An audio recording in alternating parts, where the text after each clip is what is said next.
தொண்ணூற்றி channel even உங்கள் LP. இன்னைக்கு வந்து ஒரு கட்சி தாவல் சட்டம் வந்து என்ன பண்ணுது. இன்னைக்கு நாடாளுமன்ற தேர்தல் ஆனது ஏப்ரல், மே, மார்ச் என்பது ஸ்டார்ட் ஆகிடும். இதன் மூலமாக பல்வேறு கட்சியிலிருந்து அரசியல் பதவிக்காண்டியும் பணத்துக்காண்டியும் ஓட்டு போட்ட மக்களை முட்டாளாக்கி இன்னொரு கட்சிக்கு தாவிக்கொண்டிருக்கின்றார்கள். அதில் முதல்ல இன்னைக்கு கட்சி தாவல் செய்த நபர் யாருன்னு பார்த்தீங்கன்னா, ரீசெண்டாக இந்த 2 months எலெக்ஷன் வரும்போது எல்லாத்துக்குமே தெரியும். பிப்ரவரி எண்டில் இருக்கிறோம், மார்ச் 1 மாதம் தான் இருக்குது. அப்போ ஏப்ரல் நாமினேஷன் அண்டு மேல வந்து எலெக்ஷன், மே 30 வந்து புதிய நாடாளுமன்ற தலைவரை வந்து தேர்ந்தெடுக்கணும் அப்படின்னு கட்சி மும்முரமாக இயங்கி கொண்டிருக்க தருவாயில் வந்து யோசிக்கவே முடியாத ஒரு தருவாயில் வந்து 2 மாதம் தான் இருக்குது.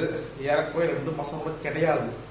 தேர்தல் பிரச்சாரம், வேட்பாளர்கள் தேர்வு, தொகுதி பங்கீடுன்னு சொல்லி அப்படியே பரபரப்பாக போய்கொண்டிருக்கின்ற தருவாயில் வந்து எம்எல்ஏ டாக்டர் விஜயதரணி என்ன பண்ணாங்க, முட்டாள்தனமான ஒரு முடிவு.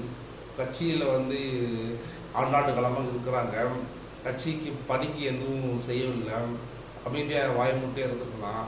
பட் பதவிக்காண்டியும் பணத்து ஆசைக்காண்டியும் ஒரு கட்சியிலிருந்து இன்னொரு கட்சிக்கு தாவுறாங்க.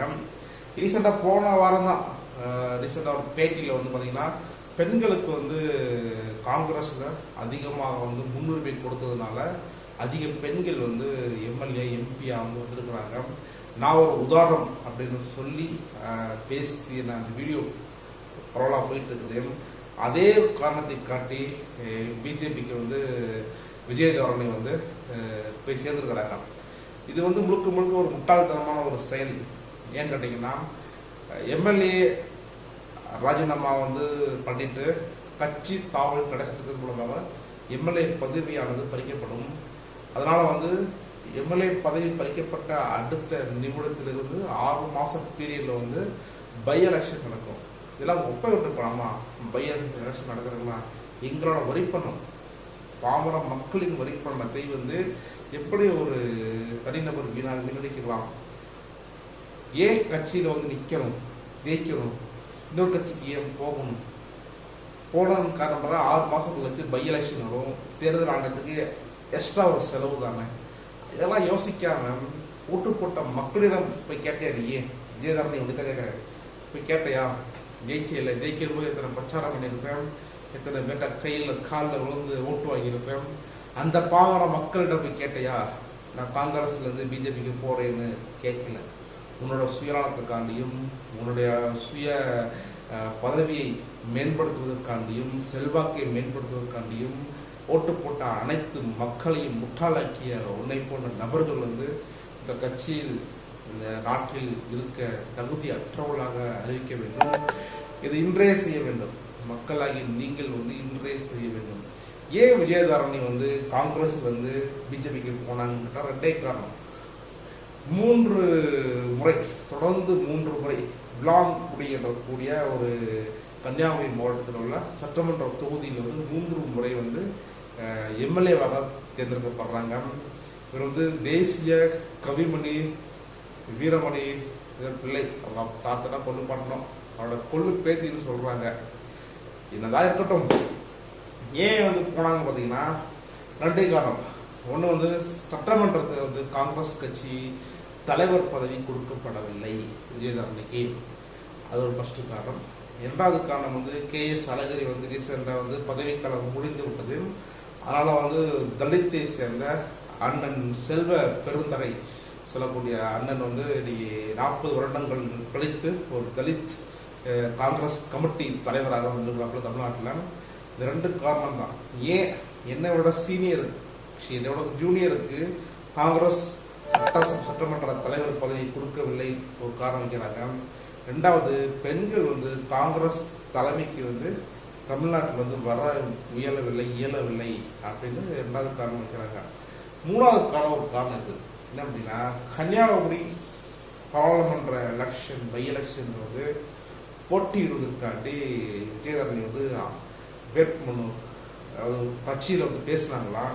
அதனால வந்து கட்சி மேலிடம் வந்து உங்களுக்கு தரமாட்டேன்னு சொல்லி ஒதுக்கிட்டாங்களாம். ஏன் அப்படின்னு கேட்கும்போது, நான் டெல்லியில் சுப்ரீம் கோர்ட்டில் வந்து ஒரு வக்கீலாக ப்ராக்டிஸ் பண்ண அனுபவம் இருக்குது. அதனால் வந்து நாடாளுமன்றத்தில் என்னோட செயல்பாடுகள் ஈஸியாக இருக்கும். அப்படின்னால நாடாளுமன்ற தொகுதியை வந்து கேட்டாங்களாம். ஏற்கனவே 3 முறை எம்எல்ஏ பதவி இருக்கிறார். கட்சியில் பதவியே இல்லாமல் பல லட்சக்கணக்கான மக்கள் திருவிழா நிற்கிறான். அவெல்லாம் அவர்கிட்ட உனக்கு போய் நான் கொடுப்பேனா அப்படின்னு சோனியா அவர்கள் சொன்னதால் அவருக்கு அந்த பதவியானது நிற்கும் தகுதியானது கொடுக்கப்படவில்லை. அதனால் வந்து அந்த ஆத்திரம் அந்த கொழுந்து விட்டு எரிவதற்கு காரணமாக வரக்கூடிய 2024 எலெக்ஷன்லையும் சீட் கேட்டிருக்கிறாங்க. நாடாளுமன்ற எலெக்ஷன் எம்பிக்கு நாடாளுமன்ற எலெக்ஷன் எம்பிக்கு கொடுக்கல. அதனால் வந்து விரக்தி அடைந்து சட்டமன்ற கொரோனா பதவியை கொடுத்தும் கட்சியோட தலைவர் பதவியானது கொடுக்கவில்லை சட்டமன்றத்தில். 2வது காங்கிரஸ் கமிட்டி தலைவர் பதவி கொடுக்கவில்லை. 3வது நாடாளுமன்றத்தில் நிற்பதற்கு இடம் கொடுக்கவில்லை. இந்த 3 காரணங்களாக விஜயதாரணை வந்து பல லட்சம் மக்கள் வாக்களித்து ஜெயிக்க வைத்த மக்களை முட்டாளாக்கி இன்னைக்கு பிஜேபியோட போய் நட்டாவோட போய் காலில் வந்து எல் முருகன் முன்னிலையில் வந்து பிஜேபியில் இணைஞ்சிருக்கிறாங்க. ஓகே, அவங்க தனிப்பட்ட கருத்தாக இருந்தாலும் மக்களை முட்டாளாக்கி அப்படியே போன்ற நபர்கள் வந்து வாழ தகுதியற்றவர்களாக நம்முடைய முன்னித்த சேனல் சார்பாக அறிவிக்கின்றோம். இதுக்கு மட்டும்தான் விஜயதாரணி ஆசைப்பட்டு வந்து பிஜேபியில் வந்து எல் முருகன் தலைமையில் வந்து சேர்ந்துக்கிறாங்க நட்டாவுடன். இது வந்து அண்ணாமலைக்கு தெரியுமான்னு தெரியல. அண்ணாமலை கேட்கும்போது காலத்தின் கட்டாயம் தலைமை அது முடிவெடுத்தால் ஒருங்கிணைந்து பயணிக்கலாம் என்று பேட்டி கொடுத்துருக்காங்க. இதை பற்றி நம்ம காங்கிரஸ் தலைவர் செல்வ பெருந்தகைட்ட கேட்கும்போது சொல்றாங்க, விஜயதாரணி போனது ஒரு நல்ல ஒரு செயல் தான். மார்த்தாண்டத்தில் வந்து கன்னியாகுமரி சரௌண்டிங்கில் வந்து அவர் எம்எல்ஏ அந்த தொகுதியில் வந்து மக்கள் வந்து இனிப்பு வழங்கி கொண்டாடினாங்க. ஏன்னு கேட்டிங்கன்னா அவர் வந்து கட்சிக்கும் கட்சியை சார்ந்த மக்களுக்கும் எந்தவித பயனும் கிடையாது. அதனால் வந்து அவர் போனது ஒரு நல்ல காரியம்தான். ஆனால் பிஜேபியில் யார் போனாலும் ஒரு அடிமைத்தனமாகத்தான் இருக்குது. வானதி சீனிவாசன் கொடுத்த ஒரு பேட்டியானது மக்களுக்கு பெண்களுக்கு கல்வி கொடுப்பதை தவிர மக்களுக்கு பெண்களுக்கு அறிவை கொடுப்பதை காட்டிலும் பெண்களுக்கு பாதுகாப்பை வழங்குவதே பிஜேபியோட தலையாக கடமையாக இருக்க வேண்டும் என்று சொல்றாங்க. நிறைய பேட்டியில் பார்க்குறோம் அபியூஸ் எப்படி பண்றாங்க பெண்களை வந்து. விஜயதாரணை எவ்வாறு நடத்தப் போகின்றார்கள் என்று பொறுத்திருந்தான் பார்க்க வேண்டும். அன்னை சோனியா காந்தி அவர்கள் கருணையின் காரணம் 3 முறை எம்எல்ஏ சீட்டு வழங்கப்பட்டது. அதை முறையாக பயன்படுத்தினாரா என்று கேட்டால் அது இல்லை என்றுதான் சொல்ல வேண்டும். எவ்வாறாக இருந்தாலும் பதவி ஆசை, பணம் ஆசை, பதவி சேர் நாற்காலி ஆசை வந்துவிட்டால் மக்களை வந்து முட்டாளாக நினைக்கக்கூடிய விஜயதாரணை போன்ற நபர்களுக்கு வந்து வரக்கூடிய காலகட்டங்கள் வந்து கண்டிப்பாக பாடம் புகட்ட வேண்டும். அது மட்டும் இல்லாமல் ஒரு கட்சியில் வந்து ஒருத்தர் கட்சி தாவல் செய்தால் கட்சி தாவல் சட்டத்திட்டத்தின் மூலமாக அவரோட பதவியானது பறிக்கப்படும். அந்த பதவியை வந்து கட்சியினோட கொரோனாவாக இருக்கக்கூடிய நபர் தான் அதுவே சபாநாயகர் கொடுக்கணும். அதை வாங்கி சபாநாயகர் ஆராய்ச்சி பண்ணி விசாரித்து குறிப்பிட்ட கால இடைவெளிக்கு வந்து தேர்தல் ஆணையத்துக்கு வந்து முறைப்படியானது அறிவிக்க வேண்டும். இந்த தொகுதி காலியாக உள்ளதுன்னு சொல்லி அவ்வாறு அறிவிப்பதன் மூலமாக 6 மாத இடைப்பீரியட்ல வந்து அந்த இடத்துல வந்து பை எலெக்ஷன் வந்து நடக்கும். இதான் முறை.